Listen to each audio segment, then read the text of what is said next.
All right, what is up, guys? Welcome to the live stream. We are doing a live podcast this week. We have Steve Raiken from Raiken Profit. I've known Steve for probably close to 5 years. We've met in person a bunch of times. Just a really great guy. We're going to basically talk about how he got started. He basically built a reselling empire and has $1 million net worth. So, what's going on, Steve? We have a huge announcement. Drew will be doing a live call in the advanced arbitrage tactics community. He's giving away every single ASIN he sold last Q4 and the previous Q4, how he found them, why he bought them. We'll be going over everything Q4. You have to be on the call live to get the CSV file from Inventory Labs. Literally, it will be downloaded and everyone on the call will get the sheet. If you are not there live, the call will be recorded, but you don't get the spreadsheet. So hope to see you on Tuesday at 7 p.m. Let's get back to the podcast. Thanks for being What's here. up, man? What an intro, man. I got to live up to the hype now. Yeah, we've known each other for a while, man. We go way back when you had your warehouse and you had your bulk book operation, right? Which I know you wake up every morning and you miss it so much. No, definitely not. I do miss some of the aspects of books. I it should be interesting. So for you guys who don't know, Steve is also throwing a book conference that I'll be speaking at as well in September. So I am kind of curious when I go to that if I'll be like, oh, I want to get back into books. Yeah, man. Books are fun, man. I think honestly, books are probably the best place for people to start. Like if someone gets into Amazon, a lot of people will jump right into like wholesale or private label.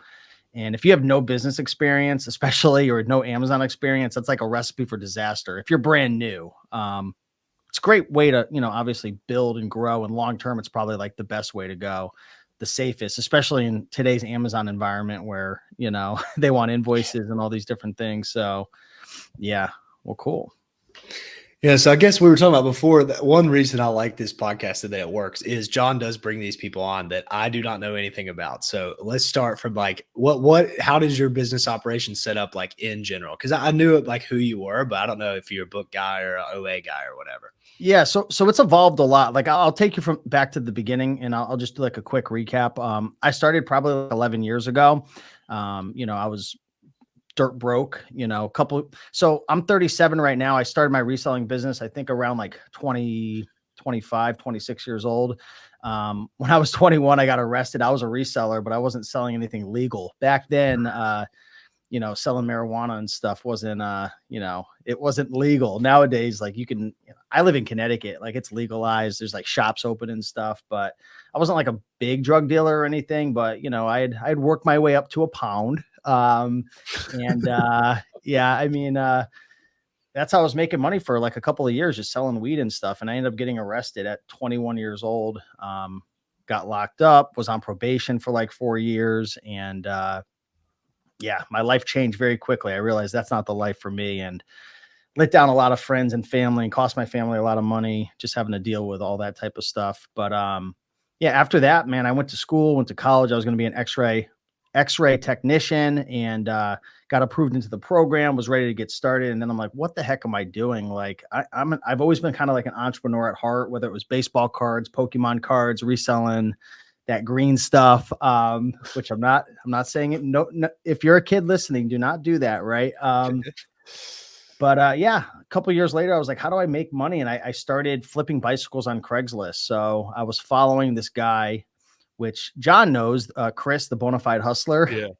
So this guy was literally flipping bicycles on Craigslist. Like he would buy them on Craigslist and then flip it on Craigslist. And I started watching this guy's channel and I just started following everything he was doing. This was like 12 years ago. And I probably made like close to $20,000 that one summer just flipping bicycles. Like I'm not talking motorcycles. I'm talking like Trek bikes, Cannondales, rallies, 10-speed bikes. So I started doing that for a couple of years. And then I got into selling clothing on eBay. And that's kind of how I guess how I was known, probably, John, you would say, like on YouTube. Yeah. Remember, I was like all clothing. Weren't you doing that too? I started flipping furniture locally, and then I came across your stuff when I was like looking to expand from furniture and like kind of sell some stuff on eBay and like do some thrifting. And then that's how I came across. I think I bought one of your guides, Yeah. like I think it was like belts to look for or ties. I forgot what it was. It was like 100 top clothing brands. And then I just hated the process of like thrifting clothes and then ended up getting the books. Yeah. So from like 2012 to 2017, it was like all Craigslist and eBay, Drew. Like that's all I did. And like I started my YouTube channel during that mix. And then I was like, kind of like John said, I was like, man, this is so much work. Like I have to find all this stuff at thrift stores. I have to pick each item one by one and package it and ship it to the customer. And 2018 is when like you started seeing all the Amazon courses coming out, like Amazing Selling Machine and because there was like no courses about, like nobody was really doing Amazon like too much, like mainstream 2015, 16, like you didn't really hear too many people talking about. In 2018, it like blew up. So anyways, I got started with it and I did books, man. I was just thrifting books. I still thrift books until this day, but I was mostly just selling books from thrift stores and stuff. But in terms of now, so my business has changed tremendously over the last 3 years. So I do a model that, a lot of people do kind of frown upon it.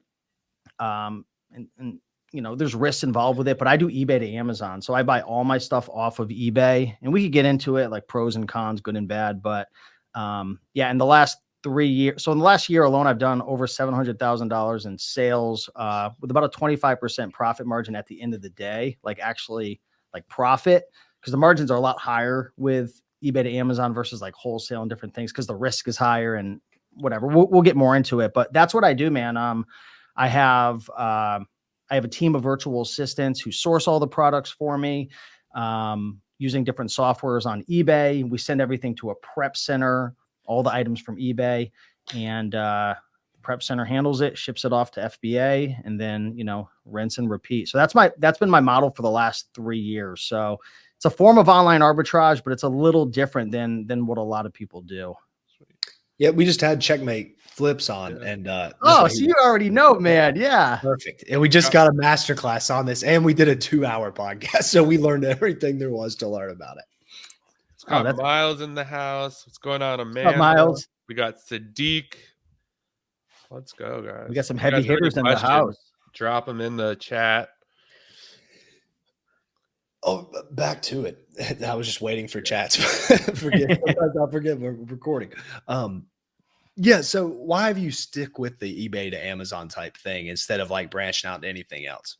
Yeah, I think at the core, and I've thought about this a lot, I think at the core, I love the hunt. Like I would say I'm a thrifter at heart, from going into Goodwills and piling through the clothing racks, which I did for many years and I have hundreds of videos online. I don't know. I love the idea of like buying something low and flipping it high. And I've tried traditional online arbitrage and it just wasn't for me. Like it was just so boring to me. I've even tried wholesale too. It's just, I don't know. It's so weird. It's like, I feel like in my heart, it's like, I'm like a yard sale thrifting guy. And obviously this is different because that's so time consuming and I've kind of evolved and I do a lot of different things in my business now, but I don't know. It's just so exciting to me to be able to pick items off of eBay undervalued, whether it's making a best offer or sniping an auction or just buying something on a different platform and then reselling it. I know it's like kind of naughty, right? And like people frown upon it because there are higher risks. Like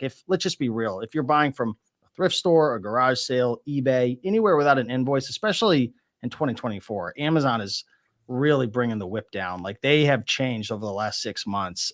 You've got to be really, really careful now selling anything without invoices. So there's pros and cons, but I don't know. I just feel like it's like in my DNA. I just love it. It's just, I know I can make money with traditional OA and wholesale and private label. It's just, I don't know. It just doesn't get me excited. If that makes sense. No, I definitely get it. There's some about the like treasure hunting thing. It's like a different type. When I was younger, I definitely had that. I was like, I just want to find this like treasure of like buy it for $1 and sell it for like $400. And I feel like that's the same type of thing. It's like when you find a really, really good deal and you can flip it for a lot. I don't know. It's literally like treasure hunting. And there's a lot of treasure on eBay and a lot of people don't know how to find really good deals on eBay. And that's pretty much like what I've spent the majority of my time learning and really becoming a master at. And it's funny that you brought up Seth, because he's on the cutting edge as well. I've learned, Seth and I, we've done masterminds together. Matter of fact, Seth and I are sharing a speaking slot at the Books and Beyond event. We're going to be Oh, nice. tag team in that topic. So Seth, I've learned a lot from him, and he's a super smart like eBay to Amazon flipper. But yeah, it's fun. There's a lot of money to be made, a lot of deals. You just got to be careful with how you do it, for sure. Yeah. I guess you got to be careful with anything on Amazon these days anyways. I'd say every time I open social media, there's some dude getting shut down. I saw a guy that I used to talk to like 2 years ago, where I've been out of it for the last year. I'm not on the edge of it like I used to be, but saw this guy that did like $4 or $5 million a year. He bought an A-to-A flip and got shut down. I'm like, geez, man. That's like, I don't even know I don't know how much inventory he probably had on hand, but well over $200,000. Just such a train wreck to try to deal with that. That's why I always, like, honestly, when I talk to my friends and just people in general, like, Amazon, for me, I'll never put all my eggs in the Amazon basket. Like, and I put out some posts about this. Like, I hate to say abuse, but like, I use Amazon for cash flow so I can invest it in other businesses. I understand some people are watching and they're like, well, Steve, I watch all your videos. You say you can make money. Yeah, you can make money doing this. And people are probably thinking like, well, I work a job and I need this to work, and like, this is all I'm counting on. I definitely understand. You have to be very, very careful. But once you get to a point where you build up your Amazon business, for me personally, like, I have no goals of selling like 5, 10, $20 million. Like, I'm happy. Like, over the last year, especially, like, there's months where, it's like I pay myself anywhere from 5 to 10K a month profit. Some months it's been higher, but on average. And some people might say like, well, what are you're doing 50, 60, 70, 80K. And some months you're only paying 5K to yourself. The people who crap on that, they don't understand how a business works, because some months I spend a whole bunch of money, so I'm not paying myself. Some months sales can be a little bit slower, so on and so forth. But for me, on average, I'd say it's probably like 7 to 10K a month I'm paying myself. And then, I'm reinvesting that in other places. For me, at this point with Amazon, I love Amazon, but I don't trust Amazon. And I think anybody who fully trusts Amazon, you're absolutely crazy. I mean, unless, I know there's people out there like Amazon Lit who they're killing it. He put a post up the other day, did $200,000 in one day. I think that's a different business. Like, that's a serious major operation. I look at Amazon kind of like your YouTube channel. It's like a side hustle for me. It's way different. Those guys doing like $5 million a month. That's like not even really not in the same stratosphere of like what most people are even doing. Not in the same world. world. People understand that really either. Like, I don't know, if some brand flexes their Amazon sales, you're just like, whatever. And that's basically what Amazon Lit is. It's like this massive company. It's not just some guy. We talk to him too. So it's like, yeah, it's not just him, he's a really big operator. Oh, they're great guys. Yeah. I love watching their content too. It's like, it's very interesting to see like the size of their warehouse and all the pallets and products and, all the systems that they must have in their business, right? Like, you could only imagine how many systems they have to run that business to do 200,000 a day in sales. Yeah, I can't even imagine, for sure. And yeah, I feel like I've changed my mind on this a lot too. And I brought it up when we were talking about Seth. So this year I'm really diversifying as well, because I kind of just don't trust Amazon. I mean, it's a great platform and everything like that. So I've kind of branched out and did some other things this year. But when I always thought like doing the eBay to Amazon, I was like, I don't know. Like, I want to try it or do it. I was like, it's way too risky. But now, like, people are buying from like Nike and they have receipts, and Amazon's like, no, like, that's not valid. So it's like if you get away, if you can't even show them like a legit website, it's like, how risky is not having an invoice at this point? Yeah, absolutely. So, I mean, at the end of the day, it depends on what you're selling. I feel like if you're selling used products, it's quite a bit safer. I was kind of on the fence with that, but after I've surveyed a lot of my clients and customers and followers, it seems like used is quite a bit safer. I don't really hear too many people getting in trouble selling used products without invoice. I mean, there's a lot of people who thrift and stuff, but it could happen. But yeah, if you want to be a bit more safer with E to A, I would probably stick with used products over new. Are you doing all new? Go ahead. John, are you doing all new products then? I'm probably like 98% new. But one thing to keep in mind is I do quite a bit of volume. I have Amazon health assurance. So if you So if you keep a score of over 250, so if you do enough volume and you keep your score over 250 for 6 months, you have that Amazon health assurance plan or whatever. So you can't just get kicked off. So if you do have an issue, you'll actually get to talk to somebody and work through the problem. So that should be a goal of everybody. If you're going to do thrifting or E2A, get your volume up so you can get your score high enough to get that kind of like, I know it's called assurance, but I think of it as like insurance. I used to think it was only like I've done some eBay stuff. And it's funny, I've never even called it that till you just said, but I've did some eBay to Amazon stuff, and I would buy it new and then sell it as used and try to find listings where nobody was on it and stuff. Because I thought that was the only way you could do it. I didn't even know you could do new to new. Yeah. Yeah. I mean, in the last 3 years, I probably sold over 25,000 items from E to A. Now you got me saying it too. Yeah. eBay to Amazon as You new. said it first, So, man. I mean, yeah, man, we going in and out. But yeah, I mean, a lot of it depends too on how old your account is. Like I see new people coming on with like a new account and they're selling a whole bunch of items from E to A. Like you got to be careful. Like you have to work your account up because nowadays Amazon's handing out section 3s like left and right. So if you sell too much too quickly and you don't have like a lot of selling history, they're going to ask for an invoice. They're going to hit you with a section 3, which essentially just means we can shut you down for whatever reason. We don't even have to tell you. Matter of fact, they don't even tell you sometimes. They'll just they'll throw an ASIN at you and they won't even tell you why. Show us the invoice. Yep. So we're talking a little bit about your YouTube before. You started what you said 10 years ago on YouTube? Yeah, probably 2012, 2013. So over 10 years ago, man. My first video was showing 3 bicycles that I picked up off of Craigslist that I was reselling. I was living at home with my parents. So all the people who still make jokes on YouTube or on TikTok, it's funny. There was a video I posted the other day. This guy still lives at home with his parents. I moved out. When was that? 2016. Okay. So but the first video I posted back in 2013, I was living at home with my parents. I moved out at 26 or 27. But yeah, it all started there. Who would have ever imagined? Millions of views later, and it's crazy. Yeah, it's crazy. How are they like? Because I'm kind of going through this now where I'm not talking about the Amazon stuff anymore. How do you end up like switching topics? Because obviously you're not talking about bicycles anymore. So are there like big inflection points where it's like, now I'm going to talk about eBay, and then you grow a little bit more, and then how do I transition to Amazon? Because what I always struggle with is like, is the audience going to resonate with my new thing I'm talking about or whatever?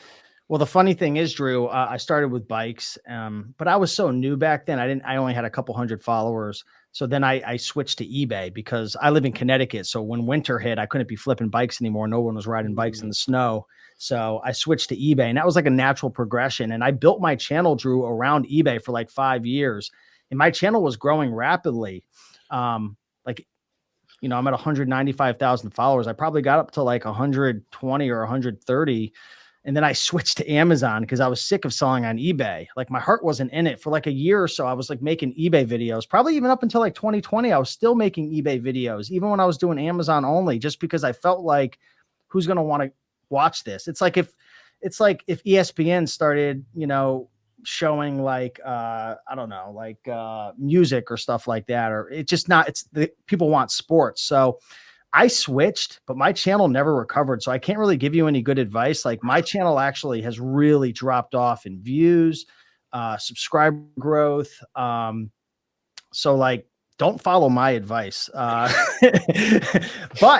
I will say, for me, I never got into YouTube to like get the most people to like me or to get the most views or to, I don't know, just like the goal wasn't to be famous or whatever. I was just sharing my journey and offering value. And obviously there's like ways to make money off of it and stuff. But I really got fed up with my YouTube growth and everything for quite a few years. And I switched to doing a lot more short form videos on Instagram Reels, TikTok, even Facebook Reels. And so I put a post out sharing the views that I'd gotten on all my social media last month. And on YouTube, it only equated to 1% of my views. All my other views were on Instagram, Facebook, and TikTok. So, if you're going to start over, I'd probably recommend like really going hard into a different platform like TikTok or Facebook or Instagram, because with the short form reels, it has the ability to really go viral.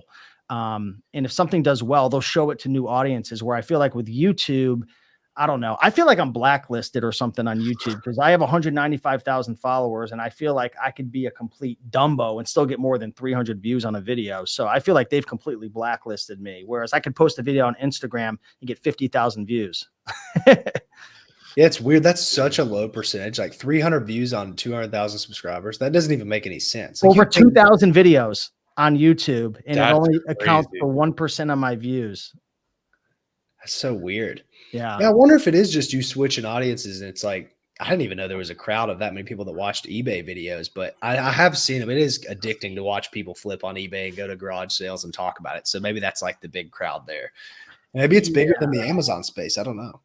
And the reality is, like, to be honest, like I'm not trying to be humble, but the reality is I don't think I'm giving people what they want on YouTube. I think people want entertainment. And I've always kind of been a talking head on YouTube, where like I like to share information and educate. And there's been a real big shift lately, I've noticed, especially since like TikTok and all the short forms been popping off. People don't have an attention span anymore. I hate to say it, but like most people who start an Amazon business or any business nowadays is going to fail because society is teaching people to have an attention span no longer than 12 seconds. So like, if you want to learn an Amazon business, there's so many little ins and outs and things that you have to learn. And I was saying before the stream, the video went live, mostly all my views now come from really stupid pieces of content. Like the dumber you can make a piece of content, the more silly, the more edgy.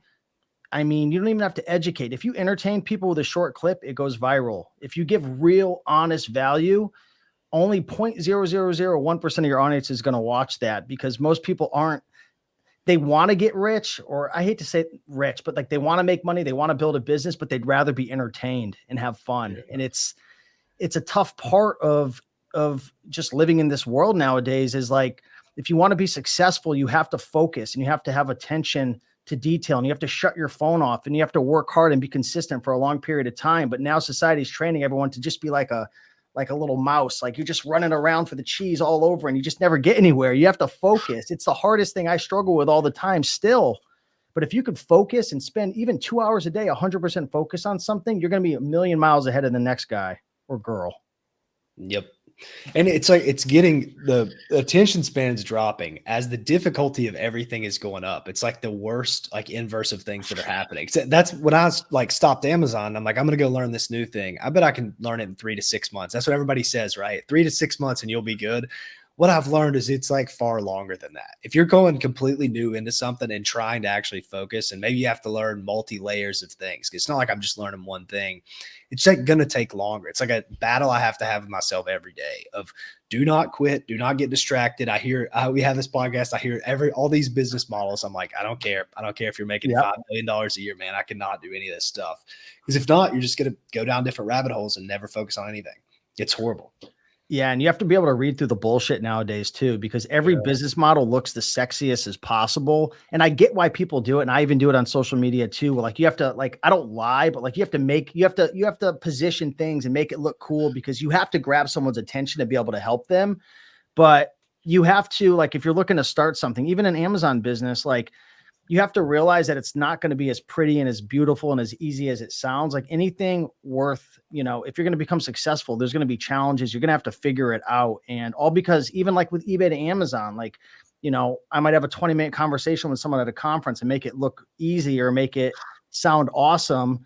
But I try to do my best to share like the pros and cons, but like, it's still a challenge. Everything, it's not easy. You have to go through the bullshit and get to the truth and figure things out, for yourself. 100%. This reminded me too, when you were talking about these short form views, we had Crazy Flippin' Mom on. I don't know if you know her, but her perspective around the content and stuff like blew my mind. She was telling us that same type of stuff. These things just are stupid. They get a bunch of views. And she was like, I look at my comments, and I used to be so mad because people would call me fat or they'd call me whatever. She's like, now I look at the comments, and if I don't have a negative comment in the first 10 minutes, I'm like, damn it, I'm not going to go viral. She's like looking for negative comments because she knows the more hate, the more views. I'm like, what a mindset to get to with that stuff. But it works for her really well. Yeah. You've got to have thick skin, whether you're doing social media or you're selling on Amazon. You have to have thick skin. You have to be willing to get punched in the face nowadays. I feel like a lot of people, they get punched in the face the first time and it's just, they give up. I see it all the time. They just give up.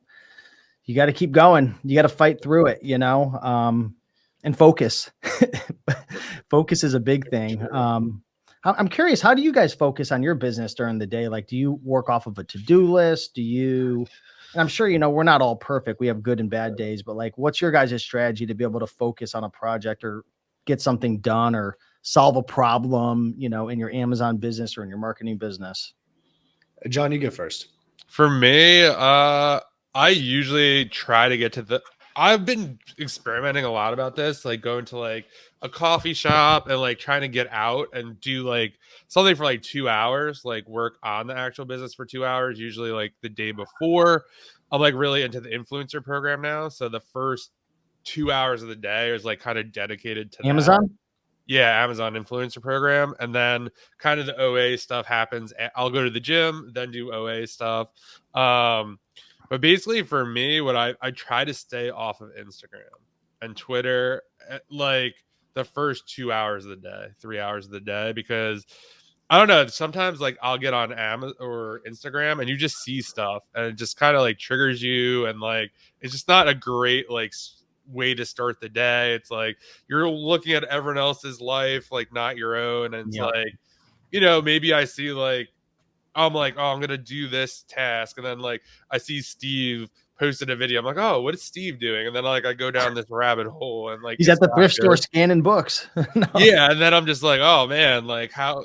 So then it just kind of like distracts me. So I really try to pick like 1 or 2 tasks, work on that, and then probably the afternoon is more like reserved for social media or like DMs and stuff like that.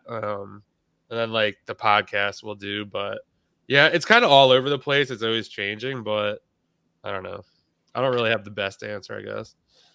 Yeah, I think I try to go to. I watched a Sam Owens video like a few months back, and it was like plan tomorrow today. That's like his big thing. So I tried to do that it helped me a while. I don't know why I stopped doing it. I think I just got lazy, but a to-do list that really helped because if I have a list of stuff to do, I can like really bang out the list. But if I just have to randomly do stuff and like these days where I'm doing so much creation, which is so much different than, working, creating, you have to dedicate time. You have to be focused. I rely a lot on stimulants, like just taking like random, like, I don't know. I have this kratom extract thing I got from some guy on Twitter. Like they sell it. That's pretty good. I'll try to cycle, an energy drink one day, a coffee. You on the nicotines at all? What is it? The nicotines, like the Zens or whatever. I know a lot of people are messing with those nowadays. Currently. Yeah. I followed in. I went out of control with it. And then I kind of toned it back. But yeah, that gets me jacked up. Yes, I try to do that kind of stuff and just lock in, turn my phone, do not disturb, and just do it. And I'm really bad about being consistent. It's like I'll have a day. Today I've been pretty good, but some days I'm just all over the place, just tired. And then some days I'll just work for like 15 hours straight. Like the other day I woke up at 8 a.m., got off my computer at 2 a.m. the end of the night. Just like barely taking breaks. Yeah. But that's like I can get 3, 4, maybe a week of work done in one day if I can really focus. That's kind of how I rely on it, which is probably horrible for your body, but whatever. Yeah. How do you do it? So what I usually like to do on Sunday is I'm big into taking walks to kind of decompress. I take a lot of walks. Like I wouldn't be surprised if I walk like 20 miles a week. Like I walk a lot. And a lot of times I'm listening to podcasts, thinking, but a lot of times I'll just have a Google Doc. So like every Sunday I like to go on a nice long walk, open up a Google Doc, and I'll just kind of let my ideas flow of like what I want to accomplish the next week. Like the actual outcome of what I want to accomplish. So typically during the week, what I like to do is similar to you. I go to the gym. My new routine the last 2 months is go to the gym and then go to Whole Foods. They just built a Whole Foods in my town, which is nice because I can go there, have a salad, eat lunch, so on and so forth. But I'll usually open up that Google Doc and I'll look at kind of like all the main things that I want to accomplish. And it's kind of gotten a little overwhelming recently because I'm building softwares, I'm running social media, coaching programs, membership sites, like the Books and Beyond conference. I have a lot of different things and my Amazon business with a team of, I mean, I have over 10 virtual assistants, from everything from running my Amazon business to graphic designers to developers and video editors and managers. And, we could get more into that. So I like to look at it as like pillars. So like software projects, social media, Amazon. And I kind of like to maybe focus on maybe 2 or 3 things each week, like things that I want to accomplish to kind of move it forward. And then kind of just sit down, and usually like when I'm at the gym or on my way, I'm kind of thinking like, what do I want to accomplish? But really no more than like, honestly, like 3 or 4 big things per day. A lot of people think like, oh, you have so much stuff going on, you're working 8-10 hours a day. I'm really, to be honest, like if I can get a good 4 hours of work in, like solid, like distraction-free work, like I could accomplish a lot, especially leveraging virtual assistants and having a team. And then the other half of the day, it's a lot of thinking, because I'm a firm believer in, if you have 2 people and you have one person who's just going crazy, working 10-12 hours a day, but they're not thinking, they're just working, like they're always just grinding. Whereas if you have the other person who's more strategic and they're thinking like, where do I want to lean my ladder against what building? Like I'm always trying to think like, where am I really trying to go? Like, I'm trying to always figure out ways to work smarter and leverage other people, and leverage systems or leverage, marketplaces. So I spend a lot of time just thinking and just learning and trying to like, just make sure I'm doing the right thing. Especially as you get older, at least for me, like I definitely don't have the same amount of energy that I had in my 20s. So I've kind of been forced to have to become a little bit smarter. At least I hope so. Wow. Yeah, I think that's the one thing you said, the 3 to 4 things a day or whatever. I think that I read somewhere, and this could be bullshit, but I think after you get over 3 to 5 things on your to-do list a day, you just end up not doing anything. Like having 3-4 big things is like maximum of what even people can handle, which is crazy because you think like I'm going to write 15 things down here, but after it gets past 5, it's just like, it's too much. I'm not even going to do it.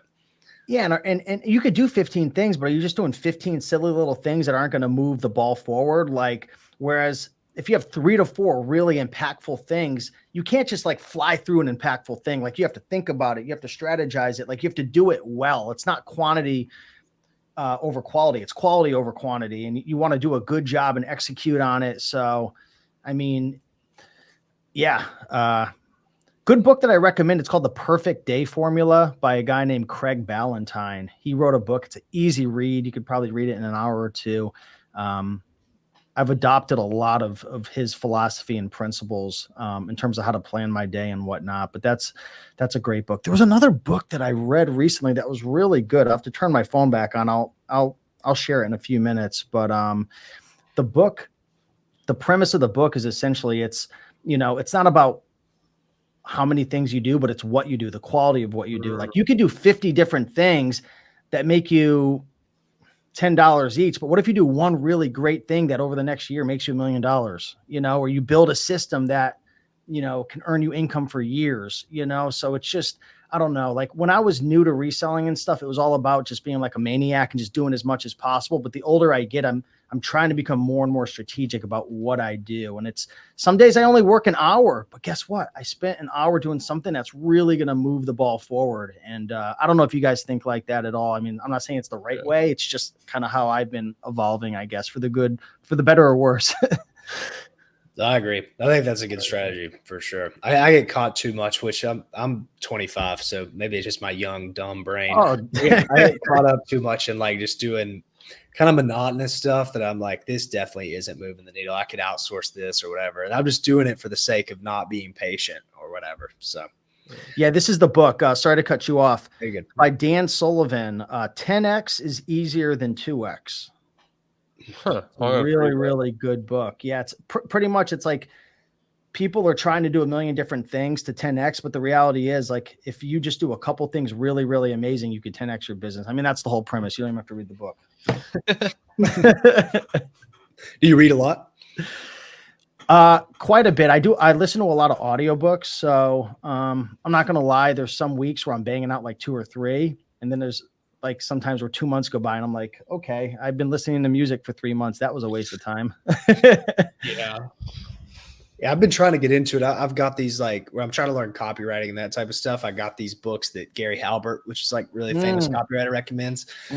Dude, it's just like, especially this old time, like 70s, 80s, 90s books, they're so tough to read. I'm not a reader anyways. Like I've never read books. I never studied in school, none of that shit. I've just been like video, even audiobooks. I struggle with those too. But recently I've learned that if I can do it at night and I can read it out loud, I tend to focus a little bit better. But reading a book out loud to yourself is a little crazy, but that's what But you got to find what works for you. It's like back to social media. Everyone's trying to model and mimic everyone, but and I was having a conversation with one of my good friends, and he runs an eBay business, and he's always just seems to be like kind of running in sight, like he's like a hamster on a hamster wheel. Like he just keeps getting the same results over and over and over again. And like him and I are really good friends. So, we help each other out in different things. But I told him, like, how often do you actually spend just like by yourself, like without your girlfriend, without the kid, without having people around or music on? Like there's a lot of value in just being really quiet or going on a walk and just having a Google document open or journaling or writing out ideas, like really thinking. Like people don't think anymore. We just act, respond, react, social media, short form content. If you can just get alone with yourself for 30 minutes, and whether it's reading out loud, right? But find a way to be able to kind of think and strategize. I think it's it's changed my life over the years doing that. It makes a bunch of sense because I mean, when does everybody get their best ideas? It's in the shower, right? That's like the known thing, and like that's the only time when you're alone. There's like a little bit of background noise. It's like the same type of thing, except for you have a Google Doc and you're writing it down as you're walking. I don't walk at all, but I've heard so many people recommend that. I love it. That's one of the biggest things I picked up from 75 Hard is like you got to do one of the outdoor workouts outside, and I'd always walk, and now I just actually love it. What's up? We got Mike, the used book guy. Mike, apps off his phone. Instant level of productivity. We got Joji in the house. Oh, Steve's about. Yeah, turn your notification. My girlfriend gets pissed at me. Sometimes my family does too, because I'll turn my phone on from focus mode to do not disturb or whatever. And sometimes I'm not even kidding. I'll forget it for 3 weeks at a time. No one can get a hold of me. Just go into voicemail. I'll completely forget about it. That's another thing I actually did. I do turn on focus mode from, I think it's like 5 a.m. to like 12 p.m. And then it goes back on again, I think at like 8 to midnight or the rest of the night. So you could set it. You could schedule it if you wanted to. I'm not the brightest bulb. What about diet? Do you do that any with your productivity and stuff? I'm like a huge proponent of fasting. Like I fast every day. I haven't ate today. It's like 2:40. So, and I'll probably continue until I have to eat. Yeah. I've been on like 70-hour fast, that type of stuff. And it really clears your head in the morning. Like not eating a big breakfast. I don't know. I think not digesting food helps a lot, but yeah. I've experimented with that in the past. Currently, I'm not doing anything like that, but I've noticed the benefits. I've done it before in the past. I've even in the past I had done a 10-day juice fast, like green juice fast and stuff like that. Brutal. I've been meaning to do another one, but it's just like it's the most brutal thing in the world. Especially like I haven't done one in like 3 years, but I love fasting, man. I think most people don't realize how much energy we use digesting food. Like for me, it's an instant win if my first couple meals of the day can be light, like, so staying off like the rices and staying off, or if you're going to have rice or something, like keeping small portions. Cause if you spike your blood sugar, you're just going to crash. So for me, if I could eat lighter the first half and save my calories to the end of the day, it kind of actually helps to sedate me and go to bed because, have a nice full stomach. I know, obviously I'm not a health professional. Some people say it's good. Some people say it's bad, but I track all my calories in the Lose It app. Matter of fact, I know John and we've talked a lot. I'm down so far in the last year, a little over 20 something pounds or so. That's amazing. So I've been living in the gym 5-6 days a week, just crushing the diet goals and everything. And it's making a huge difference. I still got a big kangaroo pouch around my waist, as I call it, but yeah, I couldn't agree more, man. If you're eating like crap, especially before work, or you're spiking your insulin, you're just killing your productivity. You're crushed. At least for me. Yeah. I agree. I mean, I guess some people are different, but I don't know. I find it hard to believe that anybody could just eat a massive meal and then just like get to it. It's definitely got to do something to your body. Every time I eat breakfast, I'm just like, a nap after breakfast would be great. Like a big pancakes and shit like that. It's like, this can't be good for me. Like, and I don't care about, like, I do care about my fitness a lot. I mean, I work out every day, all that type of stuff, but it's way more for my mental health rather than like physical. Like you said, it just makes a huge difference there. It's like those guys back in like college, they would get like super stoned and like be able to work on projects. Like I don't smoke anymore, but when I used to back in the day, like if I took one hit, like I'm out for the whole entire day. But some people could be like productive, but for me, it's the same with diet. Like if I eat like crap, nope, that day's going downhill quick. Yep. Anybody got any good cues? Yeah. I have one question. Drop some questions, guys. Amazon, Steve. Philip, will you teach me Amazon, Steve? Oh, I know Philip. He's being a silly little goose. Philip, you're killing it already. How do you go about making content? So you make a ton of content. Obviously, you've amassed like a big following. And I'm sure you have systems in place. Do you have like VAs posting for you? Or are you posting it? Or like how do you film it? Like how do you do that? Yeah. So for YouTube, again, I haven't really over the last year or so, I've kind of pulled back a little bit on YouTube just because I feel like it's getting to the point where it's almost like not worth it because the views are down so much. And again, I'm not in this to be famous. I'm in this to help people. Right. And like the more people I can help, not only do I feel good, but I can make more money. I can get more people into different programs, coaching, like, so obviously it has to be a balance. Like I can't put all my time and effort into something if it doesn't help people and obviously doesn't earn income to be able to pay for the team and pay for all the different things going on. But in terms of YouTube, typically what I'll do is I'll record. I usually batch my videos nowadays. So I'll record like maybe 3-4 videos and I upload them to a Google Drive. And then I have a social media girl on my team. So I'll hand that off to her. And in that drive, I'll have the video, but also a Google document with like the title and like the thumbnail title. And then she'll disperse that to our video editor and disperse that to our graphic designer. So they'll get the thumbnail done, edit the video, and then they have permissions on my YouTube channel to post it out. So that's pretty much the process for YouTube. In terms of short form content, I do have a girl helping out with some of like the more, I call it silly content, like a 10-second clip with like a caption and stuff like that. She posts probably like 6 or 7 times a week, but I do probably like 70% of my content for short form. So usually I'll just sit down maybe for 30 minutes a day and just make a couple pieces of short form content. TikTok's cool. And are you on TikTok, Drew? I was for a bit, but I don't really get on there now. Yeah. The cool thing is like with like our type of business, people are asking questions about Amazon and stuff. And the cool thing is like, if someone asks a question on TikTok, I can respond to it. So like the question will come up on the video and then I could just make a response to it. And kind of my process now is I'll just respond to it like a one take. Cause I live this stuff every day. So, it doesn't take too long to respond. And then I'll just go in and chop it up and then put some B-roll over it. So I have an album in my phone that has like 300 clips of me like thrifting and sourcing and doing all this silly stuff out there. So I found that instead of just being a talking head and responding, maybe I'll put 4 or 5 clips within that 1.5-minute video with like me sourcing or kind of showing B-roll clips that kind of match up or a screenshot. So it kind of makes it more engaging. So I'll usually just batch out like 10 videos and then each day I'll sit down, put some B-roll and kind of schedule it out. So I mean, I don't spend a ton of time on content right now, to be honest, maybe an hour per day. How do you generate ideas for content if it's not the replying to other people? You have like a idea generation thing?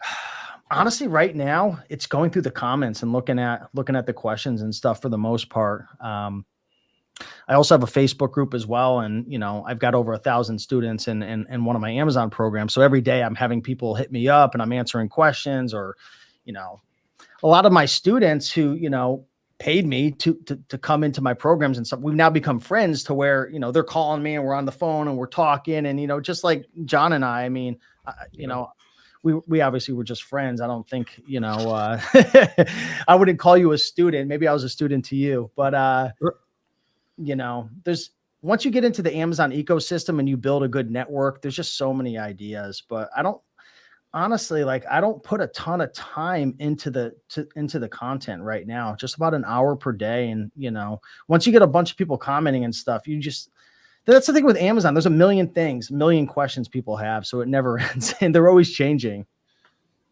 Yep. For sure. So you're doing this, the Books and Beyond thing that you're the one putting this entire thing on. So I'm one of the 4. So I'm putting it on with, do you know Avery Martin, Romer the Romer? Yeah, we had him there. Yeah. So him and I are putting it on with 2 other guys, Joji Davenport and Victor Galejo. So Joji, he was a chemistry teacher for many years. He just quit his job because he's been making over $100,000 a year profit, like paying himself, flipping books from Amazon to Amazon. Victor used to be a government job. I don't even know what he did. He can't even tell me. It's like top secret.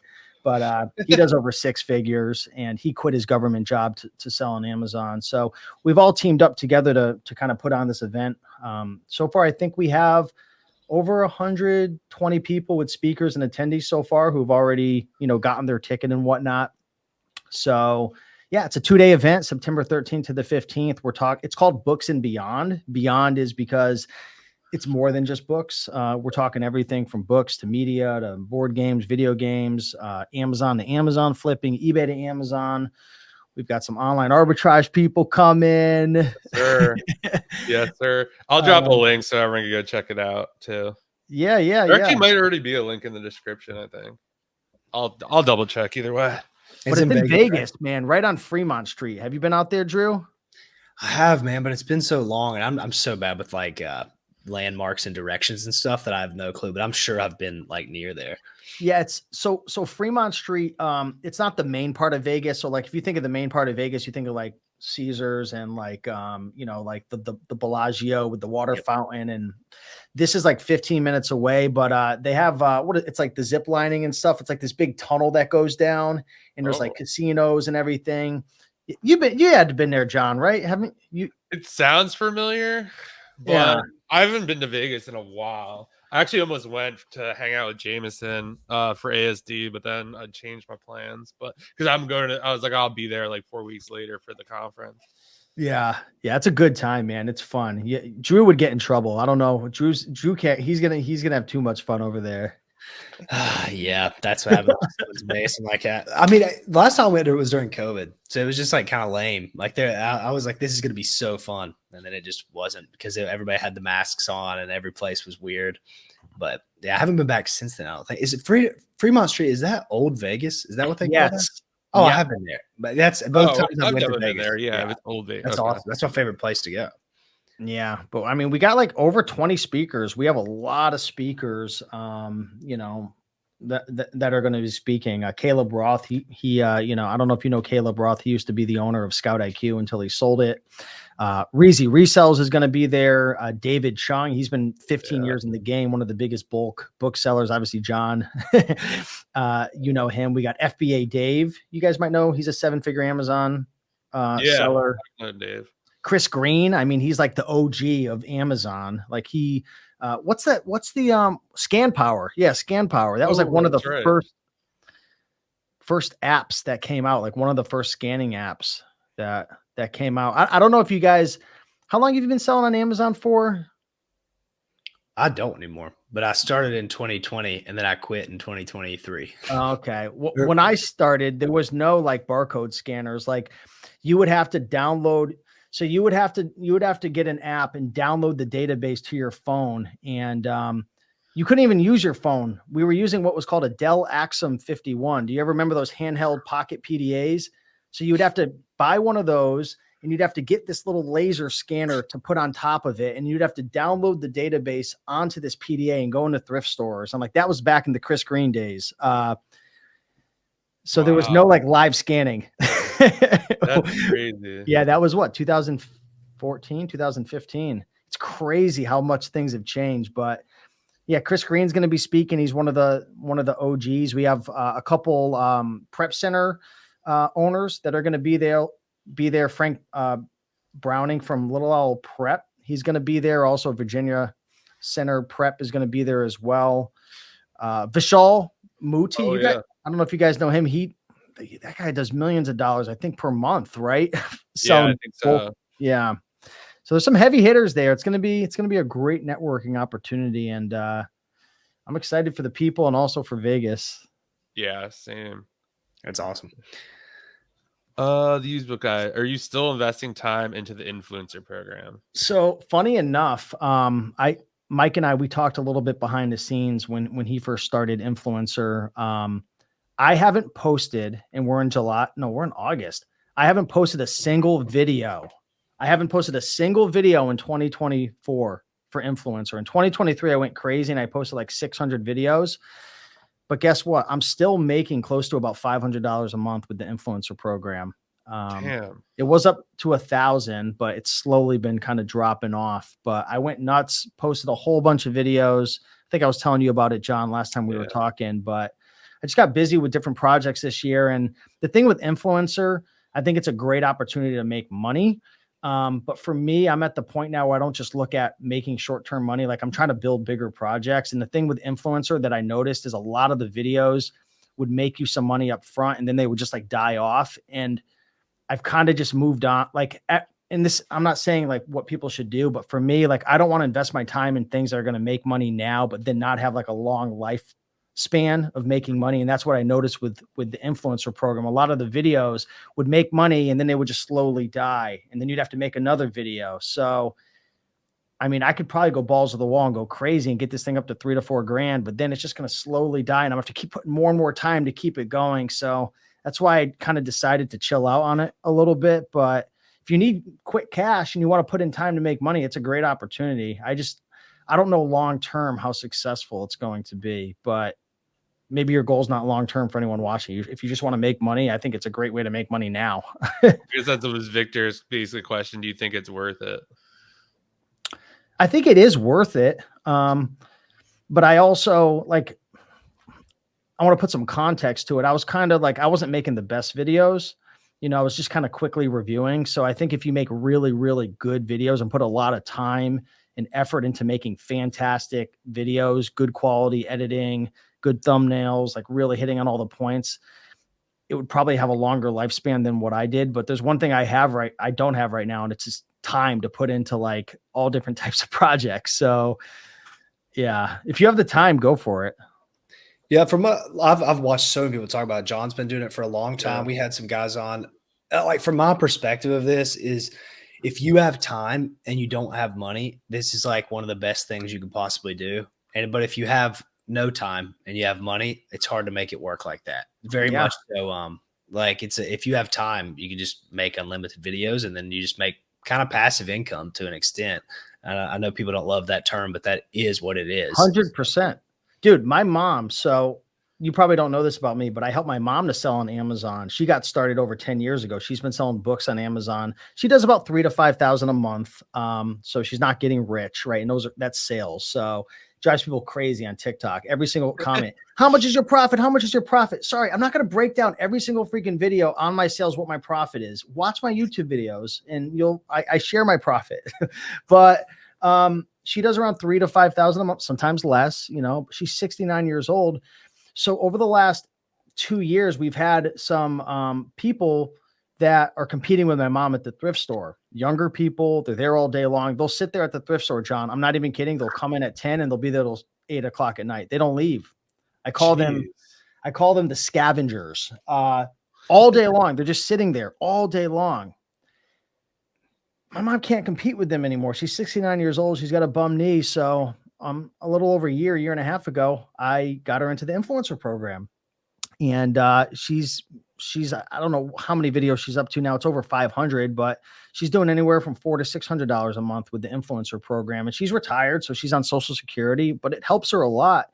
And it's pretty passive, you know. Some days she only makes $10, but some days she'll make $30 or $40. You know, from it. I think it's a great program. She still does it every day, and she's so cute. Literally every day she's sending me videos and stuff. And like a lot of my returns that I get from Amazon, like my eBay to Amazon returns, and I sell high ticket stuff. Like my average selling price is over $100. I'll just give her all my returns and she'll review them all. Right. So she loves it, but she's always sending me videos of all the items that she's reviewing and stuff.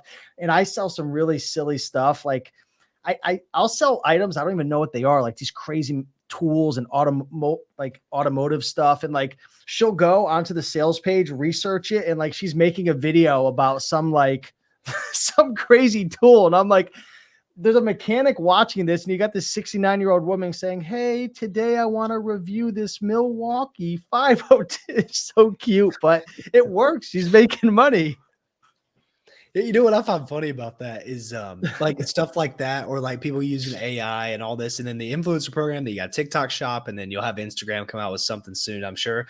So I wonder when we're going to get to the point with all this stuff that like testimonials, reviews, that type of stuff just doesn't matter as much, because everybody's making these like, yeah, this older woman is reviewing this tool that clearly she is not using, right?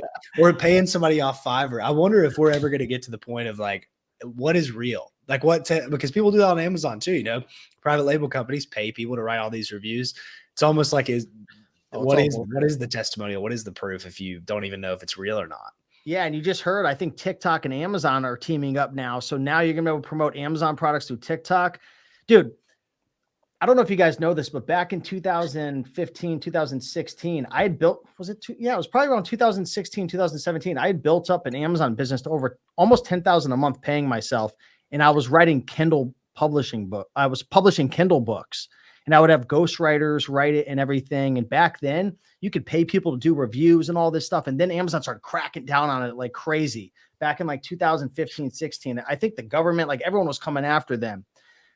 It's interesting now because now they found a way to get fake reviews and pay people to do it, but it's not fake because they're reviewing it and they've got the product, but it's not real because they're just doing it to get paid. So it's like a wacky world right now. Like, what do you believe? What's real?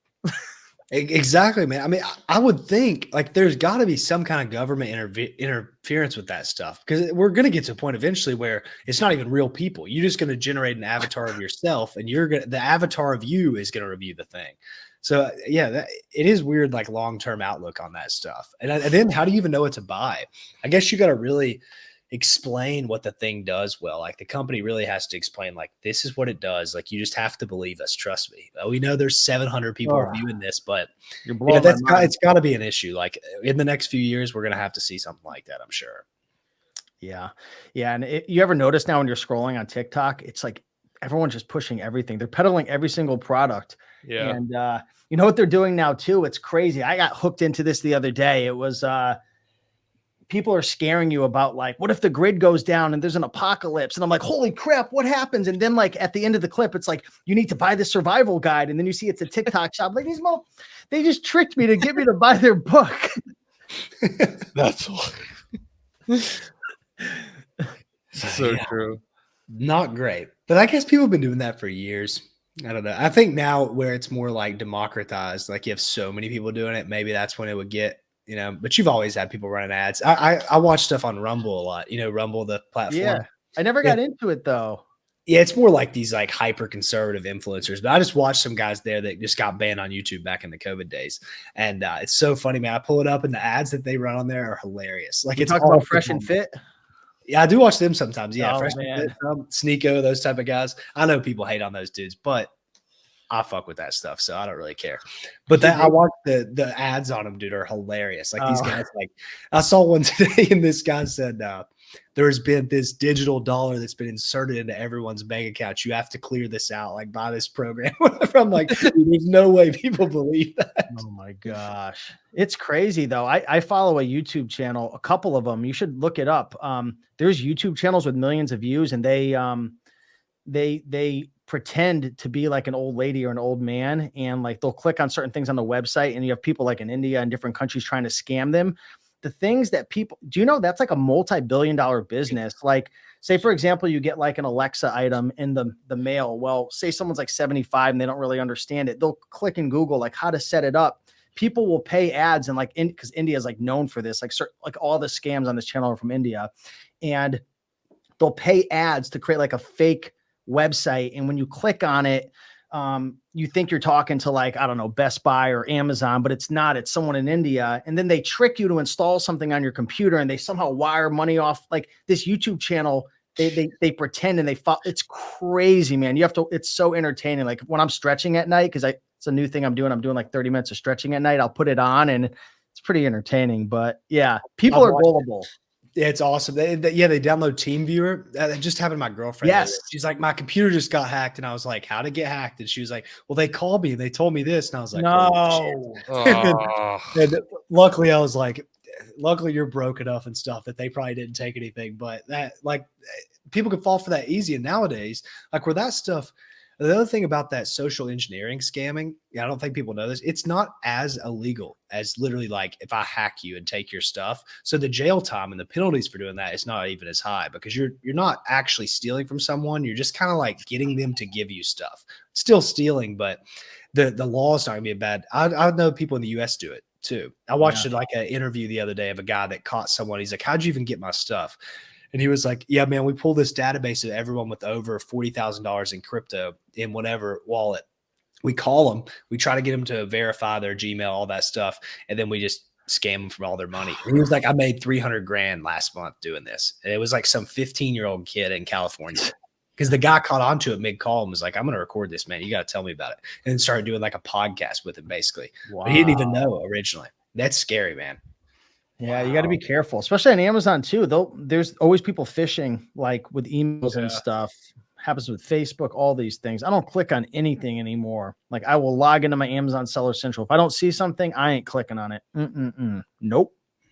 It is crazy. I forgot when it was. This is when I still had the warehouse, but someone called me and they said they were from Amazon and you know that there are reports that you're selling like counterfeit stuff or whatever. And they're like, we need your account information. Like they had an Amazon number too. It was the most insane thing. It's like, I don't know. I don't think they call or whatever. And I post on Instagram. People are like, yeah, they don't do that. And when I called Amazon, I was like, hey, someone, because I was like scared because it's like, I don't want my account shut down. If it was like for counterfeit. I called them. They're like, yeah, we have no record that like no one from here called you. And I was like, no, I need to know for sure. Like, I don't want to get deactivated. They're like, we're telling you no one called us. And then they got the phone number and they're like, we're going to do a whole investigation on this.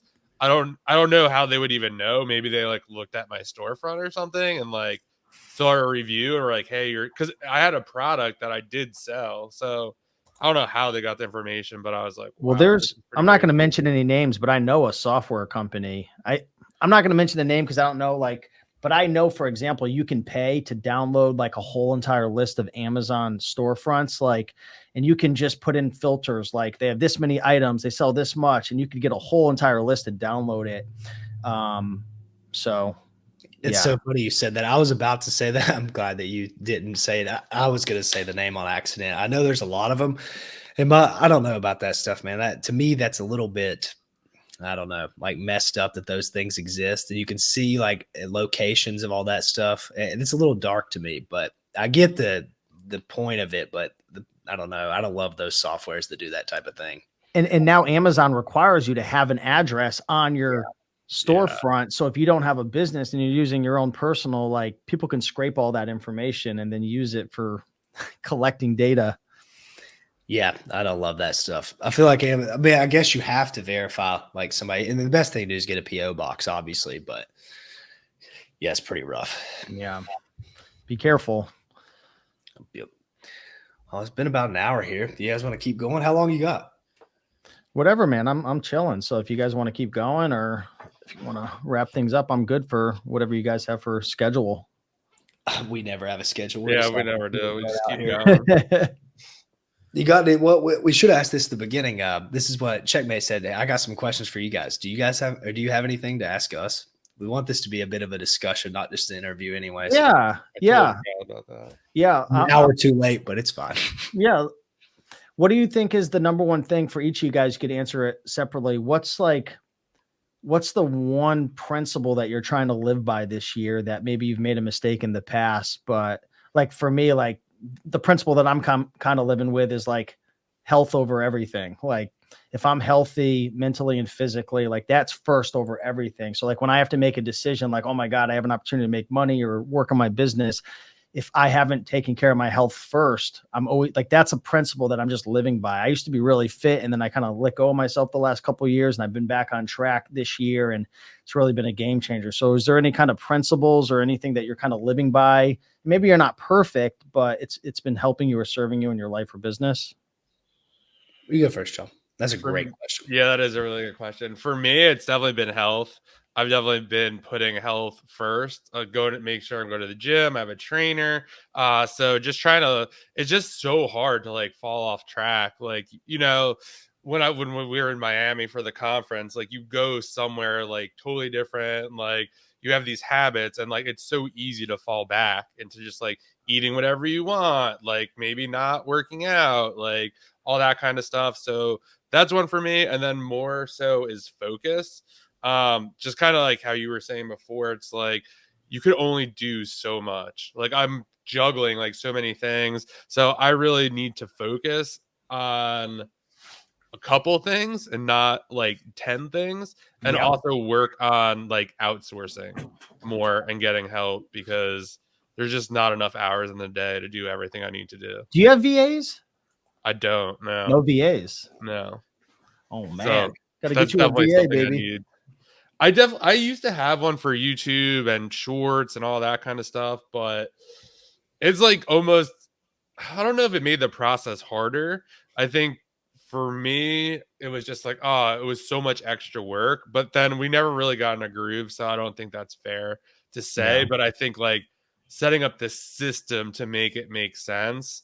I'll probably re-explore that, but yeah, I definitely need help outsourcing for sure. Yeah, there's a time and place for everything, man. Sometimes it's not the right time to start your health journey. Sometimes it's not the right time to get your VA on board. But no, I appreciate that, man. What about you, Drew? I'm excited to hear what you got to say.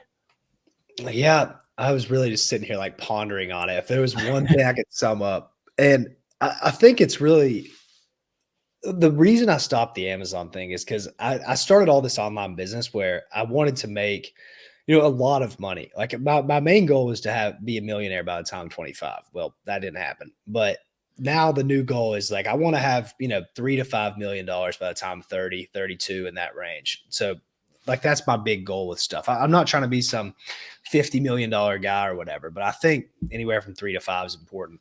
And I think that a lot of stuff I was doing before just wasn't going to get me there. So now it's more about just trying to believe in myself that I can do it, because I don't think it's as hard as like people make that seem. It sounds insane, but I don't think it's that hard. It's just about being focused and not worrying too much about short-term stuff. Like kind of like you were saying about doing stuff that's like quick or whatever.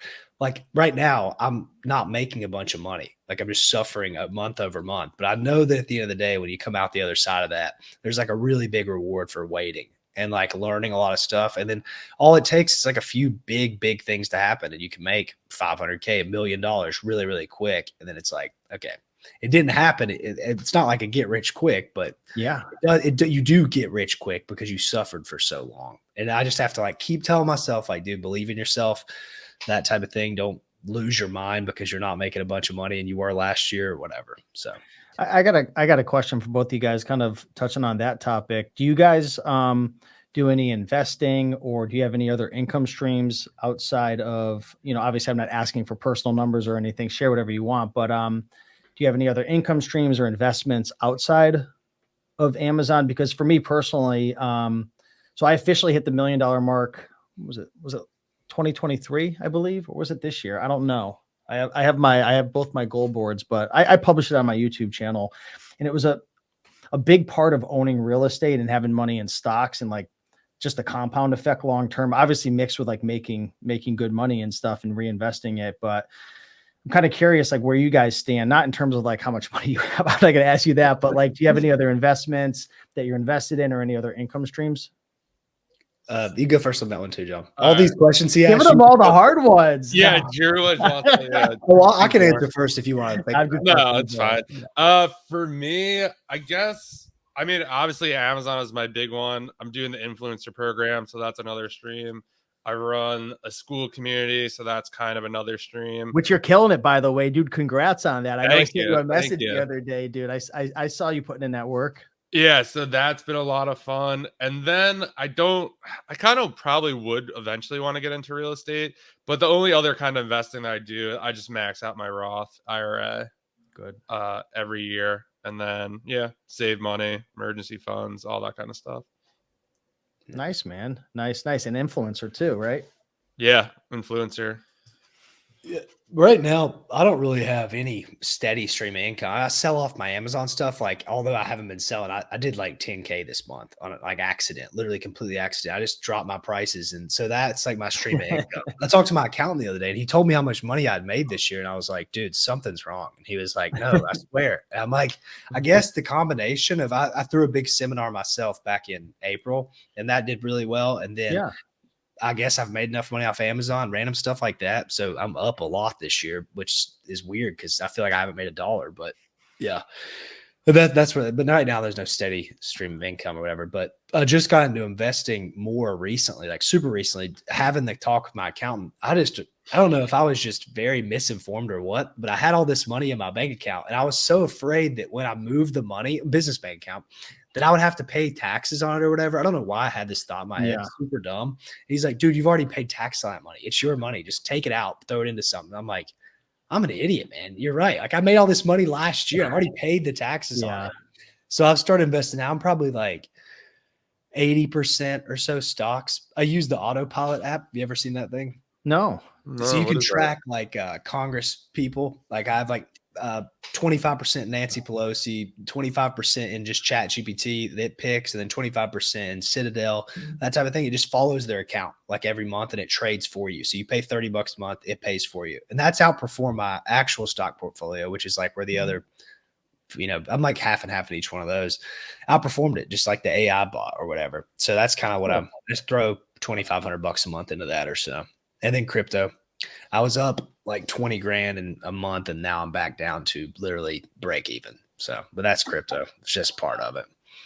Yeah, you're 25 years old, man. I mean, honestly, these next 10 years are going to be huge for you. So, keeping that money in the market, man, as long as you possibly can. I mean, there's a great book, The Compound Effect, also Tony Robbins. A lot of people talk about it, but, even if you have $10,000 in the stock market and just invest like $100 a month, like you can go and watch videos about this. By the time you're like 50, it's gonna be like millions of dollars if it compounds at like 8%. Like you don't even have to get risky and trade stocks and do all that stuff, which I'm not telling you not to. I mean, but yeah, keeping your money in the market in real estate long-term, man, it's, being at 25, man, if I could go back to 25, that's exactly what I would do.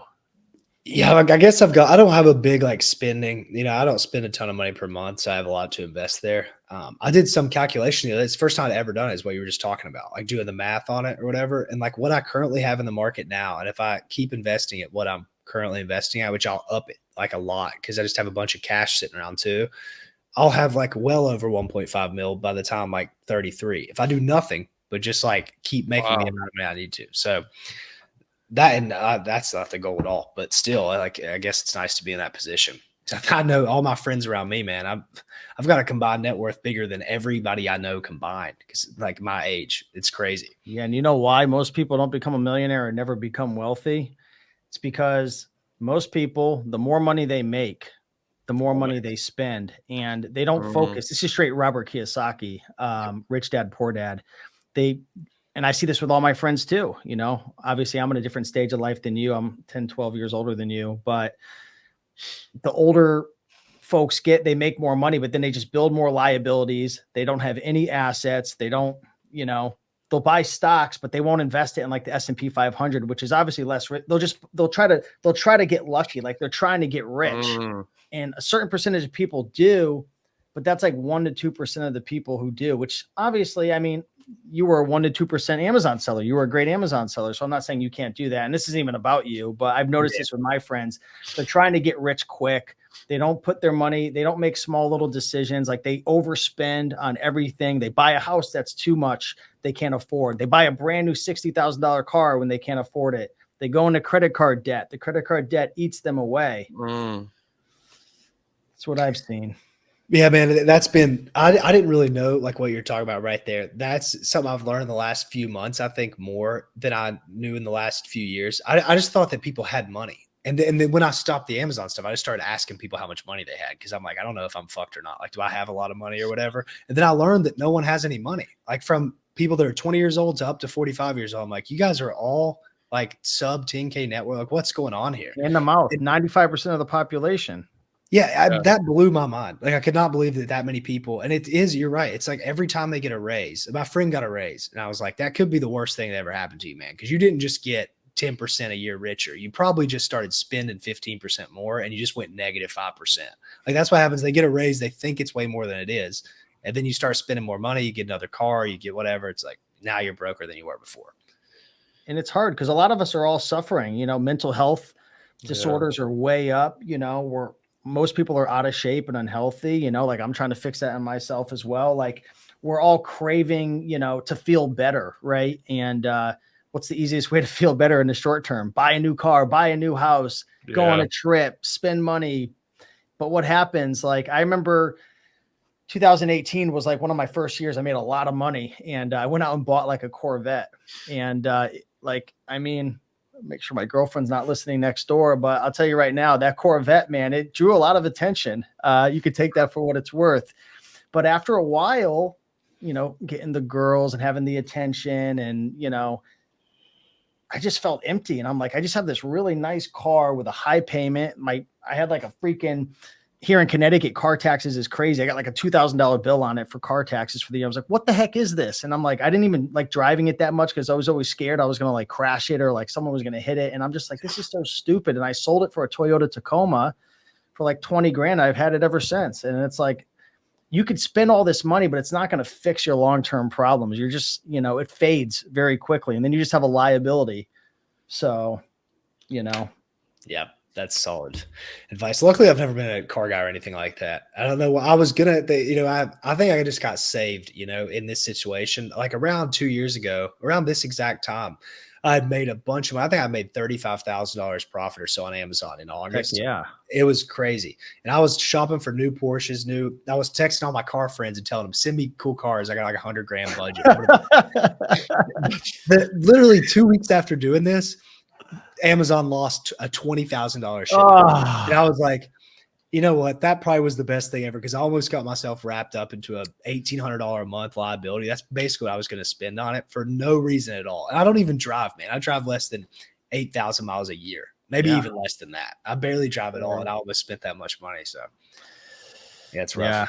Yeah, man. But sounds like you're doing really good now and you got a good head on your shoulders, man. I appreciate it. I'm trying, man. It's hard.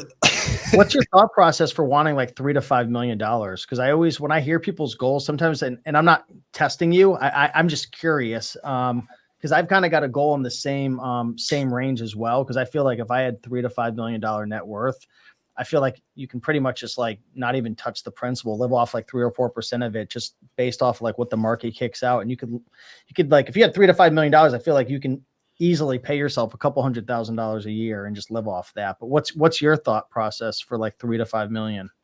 I think that 3 to 5 mil, I don't know where the number is. And you obviously got to adjust for each year. It's going to be different. You don't know. I don't know. You never know how the economy is going to go from here either.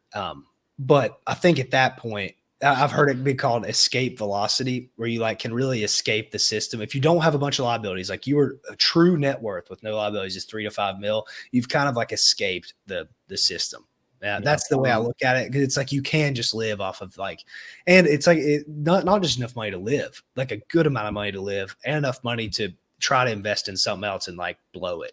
That's kind of where I want to just like try new businesses. If it fails, it fails, whatever. It's like, I can waste 10 grand because I'm making it passively every year. So yeah, that's my thought process. That might change. I mean, I'm obviously young, but that's what you say. So I trust myself a little bit there. What about yourself? What do you got for goals, man? Like, do you have a net worth goal? And don't just say it because like that's what we said, but like, do you have a goal in terms of like somewhere you want to be in the next 10 years financially, John? Probably the same range. That's kind of what I was thinking, like 3-5. I feel like that's like just really safe. And yeah, I don't know. It is just a crazy to me that I don't know, when I first like started like working, like so out of 9 to 5 for like 10 years and like had no idea I'd get into Amazon or any of this stuff or be able to like support myself, work for myself, live a good life, like selling stuff on the internet. So I do think like the 3 to 5 would be like perfect for me. It gives you like plenty of wiggle room. And I feel like sometimes like I don't know, maybe it's like as an entrepreneur or running many businesses, sometimes you just, especially selling on Amazon, you almost like never feel safe. Like it all like go away in a second sometimes, like selling on Amazon. So I feel like to know you're good, like regardless of what happens, I think that's kind of what drives it for me. Dude, I want to get into Walmart in 2025.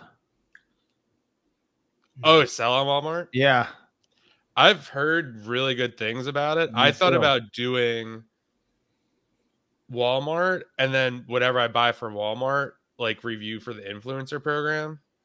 Because like you can't double dip an influencer program. Oh, with gotcha. stuff you sell on Yeah. Amazon. So like I would be like, wow, that would be like already built in. But I have to look more into it. Yeah. Go ahead. Oh, no. I was going to ask, so you were dealing drugs at a young age. You obviously wanted money at a really young age. What was your goal with like, did you just want to be really rich? Did you want to be like free? What was your like thing about it? Dude, that's a really good question, man. I wanted to be rich, Tony Montana.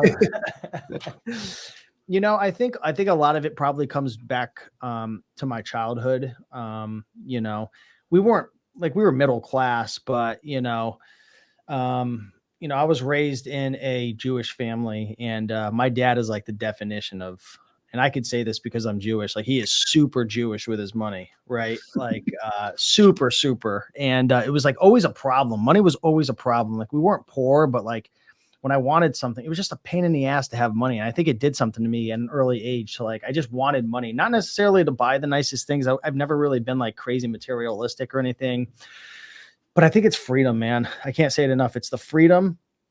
And this is what I love so much about running an online business, Amazon, digital marketing, all this stuff is like, I could work when I want, and I could tell someone to go fuck themselves if I want to. I don't know if I'm allowed to say that on YouTube, right? Yeah. I'm a nice guy, but everybody could be a nice guy, a nice girl. But isn't it so nice to just say F you? Like, I don't want to work. I don't feel good. Like Drew was saying before, some days he doesn't do shit, but other days he works 15 hours. That's powerful. Like, I don't give a damn how much money somebody has if they have no freedom. I want freedom. And that's what that's the one thing. And I'm trying to be humble here, but that's the one thing that I've accomplished over the years is freedom. Obviously not like full financial freedom or anything like that. Right. Like, I'm nowhere near 3 to 5 mil, but, freedom comes in a lot of different forms. And I think that's what I've always wanted money for, is to be able to do what I want when I want. Don't have to clock in. Don't have to feel like a little, like, I don't know, just like on the hamster wheel all the time. So for me, it drives me so freaking much every single day. No, I'm the same way, man. I always had like a problem with authority and stuff. Like even when I was yep. So I just like, I will not listen to anybody. Like I want to be able to say fuck off to somebody too. And I think when I was younger, when I got into this stuff, I cared about being rich more because I come from like a pretty wealthy family. And I was always like, I don't want to be known as the kid from that. And my parents never helped me with anything, starting any of this. They've never gave me $1 or whatever. And I did on purpose. I'm like, I don't want any money from you guys because I don't want like people to say that I was, what do they call it? Silver spoon or whatever. Yeah. And I didn't drive a super nice car. I was always afraid to even wear nice clothes and stuff when I was younger. Cause I'm like, I don't want to be viewed as that kid. Cause that's not me. Like that's my parents, but that's not like my money. I didn't do shit. I just got born. So nowadays that was my original driver. But then I realized like, that's probably not the greatest thing to try to outrun is like, conquer your whatever. But now it's more of the freedom. Cause it's like, now I can get to a point where I can retire younger than everybody else, which is way cooler to me. Can I ask what industry your parents were in for work? Yeah, well, my mom's been a stay-at-home mom since I was born, so she hasn't worked ever. She wouldn't like if I said that, but she works very hard. Did nothing. No, she was super hardworking stay-at-home mom. My dad was in the I don't want to say it on the internet, but it was a southern. I was in West Virginia, Kentucky, so that industry there. Okay. Yeah. Okay. Yeah. But he did all right. Like he didn't own a company or anything, but he does well. Gotcha. Okay. Yeah. Cool, man. Thought you were going to say adult entertainer. No.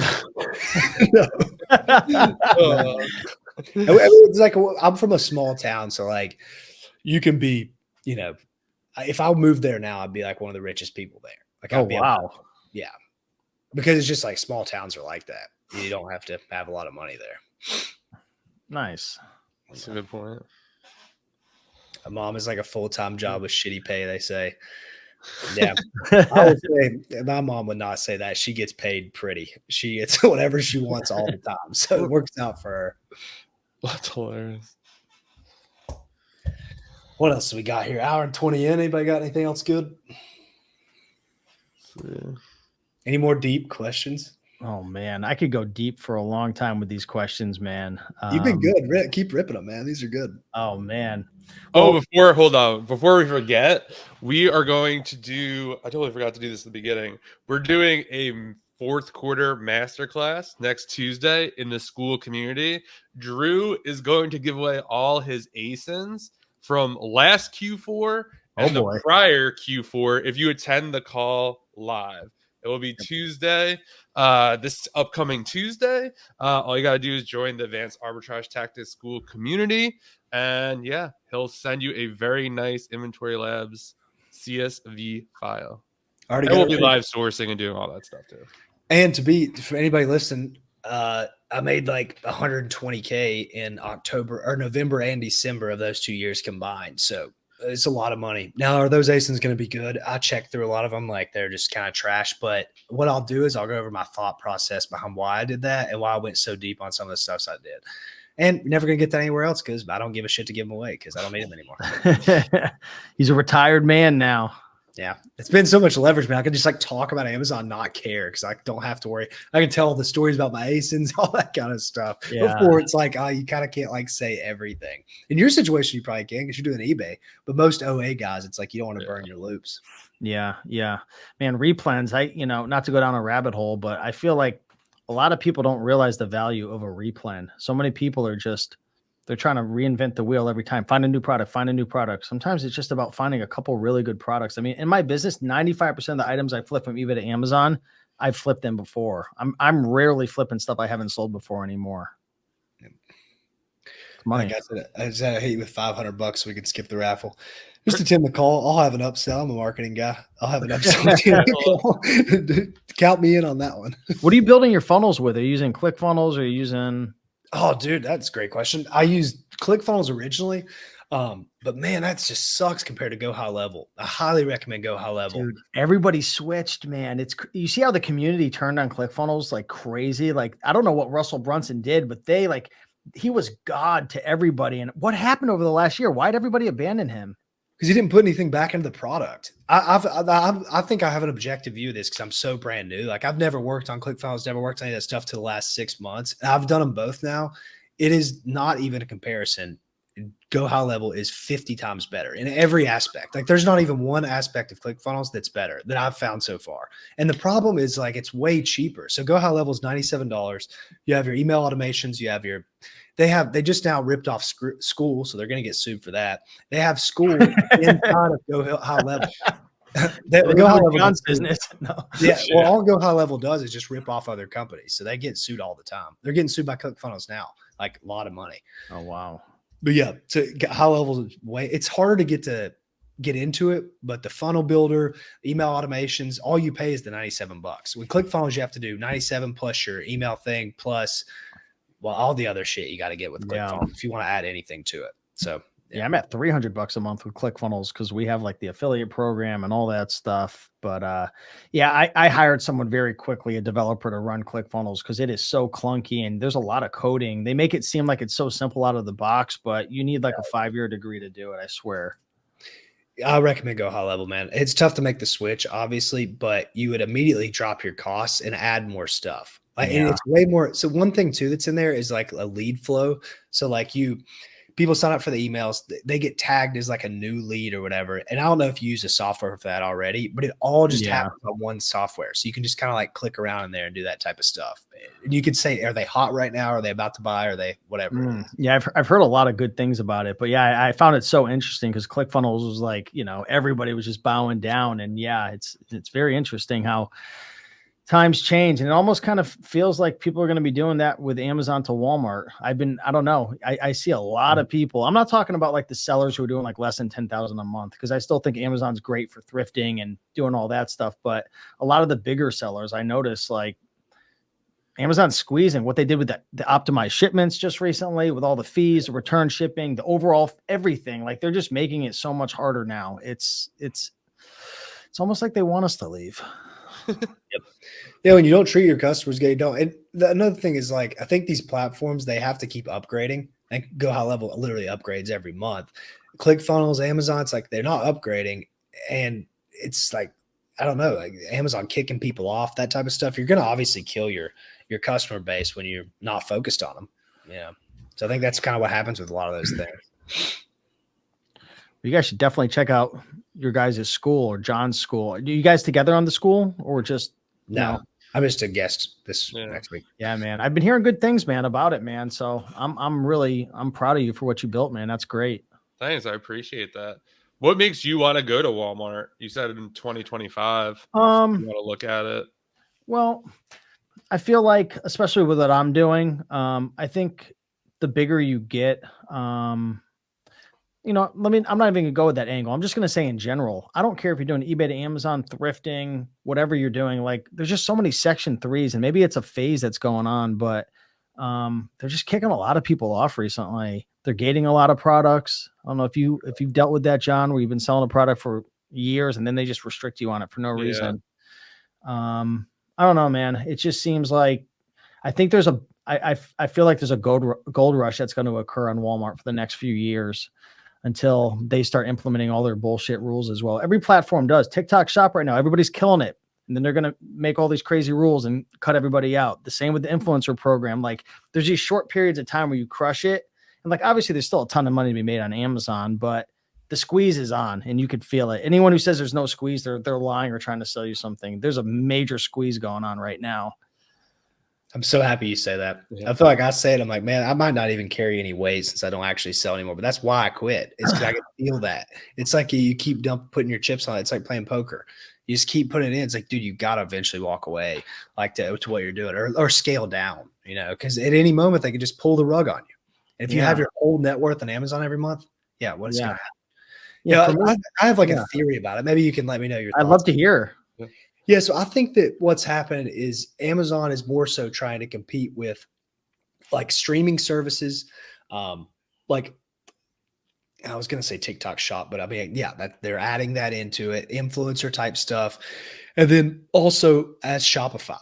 So Amazon's trying to become Shopify and take that market share of like, you host your products and your stuff on that website. And a lot of companies already do that. A lot of them are sole Amazon brands. I think they're trying to take that.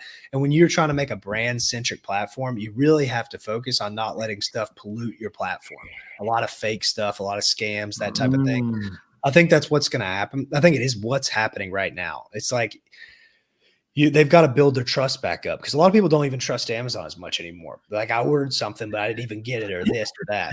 They're losing market share to Temu. What does that say? Exactly. Yeah. You heard about that? Yep. So I think I think they're just trying to make it a brand centric platform and just expand, like take over the world, probably is what they're really trying to do. So you got to cut out the BS when you're doing that type of thing. Yeah. I have a prediction. There's going to be a huge shift to Walmart. I think there's going to be a ton of people who shift over there if Walmart can build it out. A lot of us take for granted what Amazon built out with their program, especially their fulfillment program, but Walmart has one as well. The thing is, and I have some friends on it.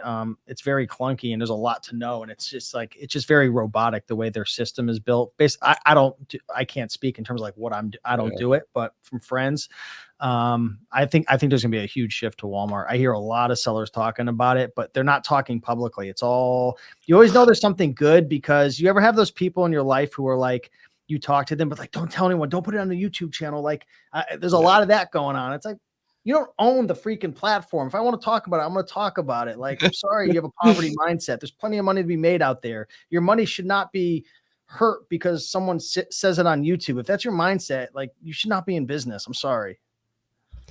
Yeah. I wonder how much with the Walmart stuff that it will grow as a platform like that. Like, because the consumer base isn't going to grow. You know what I mean? Like if anything, I don't know if Walmart's up every year, but I would assume they're not, right? I don't know that answer. I don't know, but I just know like the general consensus, people are so sick of Amazon. Yeah, Like, you even hear customers are sick of Amazon. Yep. I just feel like Walmart's going to steal some of their share. I don't know. I'm invested in Walmart too. They probably will. But. One thing I've noticed a lot is Walmart is so much quicker shipping than Amazon. Amazon used to be like the 2-day prime and like they advertised 2-day prime. But once COVID happened and they're like, oh, we can't really guarantee it. I feel like they've been like super lax and there's just stuff that I could get faster from like Walmart and Target that versus Amazon, and it's usually cheaper. Yeah. We'll see. I'm not super educated on this topic. It's more like a feeling. So take it with a grain of salt, but I think you're right on that for sure. There's going to be people moving over there. I think you're 100% right there. Yeah. What else are they going to do? Go to eBay?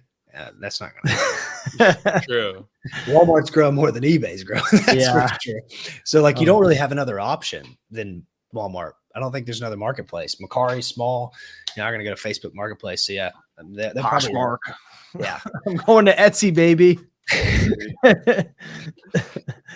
Yeah, what this guy said, the customer base on Walmart seems to be in a lot of southern states. It's crazy. It's funny you say that because I know a lot of people that order off Walmart, and I'm in a southern place. I think the reason that is because a lot of times in small towns and like low density populations, you'll have a Walmart come in like within a 30-minute distance of like all the small cities, and they will destroy all the other businesses. Like I used to have like Save a Lot and these things near me. Walmart comes in, they drop all the prices, they get all the customers, and then they raise it up, and then from there on, it's just like they just raise their brand awareness. So I think that's why it's in the South. Interesting. I'm excited to see what the future brings. Like if you just look back over the last like 5 to 10 years, like how many changes there have been, like just like with the Amazon FBA program and like TikTok and Instagram, like all these ways to make money now. It's like insane. And it's like so easy to think like we missed the boat, but just imagine all the different changes with AI and like all these different big like there's just so many opportunities that are going to be coming around the corner. I get excited about this type of stuff. You mess around with AI a lot? Not a ton outside of Chat GPT. I use it a lot now. It saves me a ton of time when I'm like, I'll write an email and just run it through it. And it just improves it. Like, cause I'm not really good with like grammar and punctuation and all that stuff. And sometimes it's really hard to like, you could write an email, but to make it actually where it's presentable, like that takes a majority of time to like fudge the words and like structure it. And Chat GPT, like with that saves me a ton of time, but I haven't really gone down the rabbit hole too much, but I use that almost every day for copywriting, for a lot of stuff in terms of, that type of stuff. I'm deep into it. Bad. I'm like really in the AI stuff. I think that like people don't understand how big that shit's going to be. Like I've been doing similar type of stuff to you, but I'll feed in like 5 documents, have it analyze the documents, do that type of stuff. How do you feed a document in? Yeah, you just feed it attachments of documents. If you pay for it, I do cloud. Are you serious? Yeah. So like I'll feed in. So I'm in this marketing group, this like mastermind, and they have really long calls, but there's summaries and there's like transcriptions. So you can feed in the transcription, take the points, and then you have like this thing, and you can train the AI based off the stuff you've heard. So I'll talk more after we get off here. I'll tell you like a little thing I did. It's crazy, man. You can even do, so this is really crazy. You can do like YouTube transcript. So take one of your YouTube videos, you can pull out the transcript, have it summarize it, and then turn it into short form content of the most viral moments or whatever, most controversial, that type of thing. Wow. Yeah. I think it's going to be like really, I think it's going to be way bigger than people think, especially the stuff like there's a company called Hey Gym where you can take a video yourself for like 2 minutes and then you can use 11 labs and you can record yourself talking for a few hours and you can make a fully AI avatar yourself. That's like almost completely real. So it's like way bigger than people think it is. We could run this video through it and it's going to be that clip of me telling people to go F themselves. Yeah. I can make you I think with a podcast, you could almost make somebody say whatever they want. I can have your voice for sure with how much content we have on the internet. I can make whatever. It's crazy, man. Oh, I told my parents, if I ever call you and it's like, I need money, I'm locked up in a foreign jail or something, don't believe it. Don't pay me. Let me die. Don't. Yep. I heard somebody talking about this, a marketing guy saying that what's going to happen with all this AI stuff and the trust type stuff in the future is when you go on a website for like maybe just a little bit of a higher ticket product and you don't buy or whatever, you'll get emails that are personalized videos of the person on the front of the thing. And you'll be able to mass produce personalized video because the AI will just do the whole thing. It'll look completely real. Wow. I think that will come somewhat soon. Yeah, there's this guy on TikTok who goes around interviewing like billionaires and stuff. He'll like wait out in Houston, and he interviewed some billionaire recently. And he was like, "What's the biggest opportunity like to build a business in the future?" And the guy was like, "AI. AI is where you want to be." And it was like, "Oh, that's interesting." Yep, it's awesome stuff. I watched a guy too talk about the other day, these things called like agents. So you can like eventually, this isn't here yet, be in the next 2 to 5 years or whatever. People will be able to train these AI things to do certain tasks, and it'll get a little bit more creative. So he was saying that what you can do, let's say TikTok gets banned, you can say, code me an app like TikTok and make the algorithm favor this thing. And if that doesn't work and the app doesn't go viral, then I want you to scrap the app and build me a new one and just do it every day. And it'll just repeat the task until you can just like create this thing. That's insane.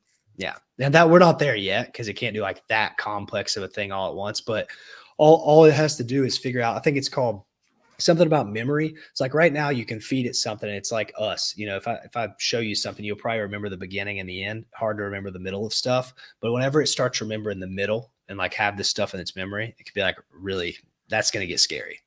So you know how much like the internet overall has evolved from like 2000 to 2024. Like in 2000, like you had the dial up, like modem, whatever, getting on and all that stuff. Like, where do you think AI is compared to like the analogy of like the internet from 2000 to 2024? Like, where do you think we're in 2000 right now with AI? Yeah. That's crazy. I think that, I think it's just like barely, because you just said you just use it for your emails. And like, I don't know what John used it for, but something similar. And like, I'm way far ahead of you guys and I'm still way down. Yeah. You know what I mean? Like eventually, like everyone's going to go through these stages of like how much you use the internet. Yeah. It's like, right. I see usually everybody uses it like you guys, you're just feeding it like basic information. That's like a flip phone, but then there's like an iPhone and then it's like, it keeps going up. I think that's what's going to happen, especially when people realize you can kind of like outsource your life to that stuff, which it's scary. I think it's almost more scary than anything, but yeah, it's going to happen. There's no slowing it down. I'm excited for it. We've been going an hour and 40 minutes, man. We took up too much of your time. Yeah. Oh, it's all good, but no, I had fun, man. This was a good call. I don't do a lot of podcasts, but this is fun. We talked a little Amazon, but we got into some pretty interesting topics. It's like Joe Rogan style. For sure. That's how we want to do it, man. I told him at the beginning we started this thing. Everything's so interviewee, and I was like, we need to have these as discussions. Like that's what I like to listen to is a discussion. You ask questions, we'll ask you questions. More of like a talk than a, hey, this. Yeah, well, I love it. Thanks so much, guys. I appreciate you. Yeah, thanks for being here. Excited to see you in Vegas. Where can people follow you? Yeah, so you can check me out on all social media at Raiken Profit, and I'm all over the place. So definitely check me out if you're interested in selling books, reselling online, eBay to Amazon, all that good stuff. But Drew, John, thanks so much. Pumped to see you in Vegas, John. Yeah, can't wait. And we'll see you guys next week. Peace out. Peace.